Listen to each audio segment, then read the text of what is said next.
I bet you're familiar with the expression, the fog of war. The fog of war is when a war breaks out, all kinds of things happen, claims, counterclaims, and also nobody who's finding out facts is actually in the war. So it takes time for the fog to lift. After the war stops, the fog lifts, and maybe then you can get closer to the truth, if not close to the truth. What we are seeing right now in the West Asian crisis is the opposite of the fog of war. It is the fog of peace, or let me say more specifically, the fog of ceasefire.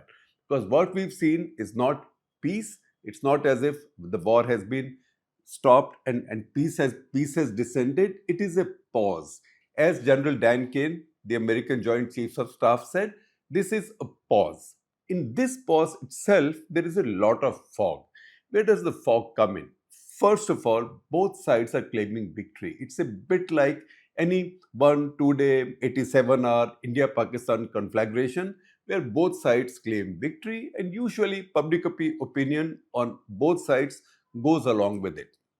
We don't know what exactly the public opinion in Iran is, although we see visuals of people celebrating with flags and all.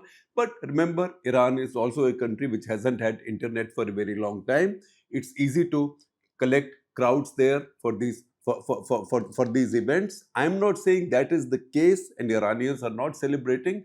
I'm just telling you that we are seeing those pictures. At the same time, on the American side, Donald Trump, and even more vocally, his Secretary of Defense, Pete Hegseth, who held a press conference just an hour before I started recording this, he's called it a total victory. He's called it a total victory and said that all their objectives have been achieved. He said the objectives were to destroy any possibility of Iran having nuclear weapons ever.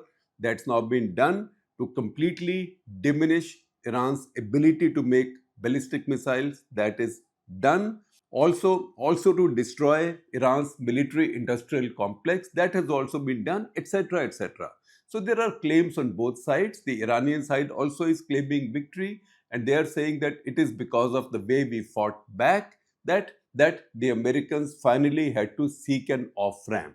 The Americans, on the other hand, are saying, and once again, Pete Hegseth, because he just spoke, he said the Iranians begged for ceasefire, and we all know it. Begged for ceasefire, and we all know it. Now, it's difficult. Maybe in the course of time, books will be written or long articles will come out in New Yorker, Financial Times, places like that. As people get more wisdom and sources speak out, this is too early for us to get into that.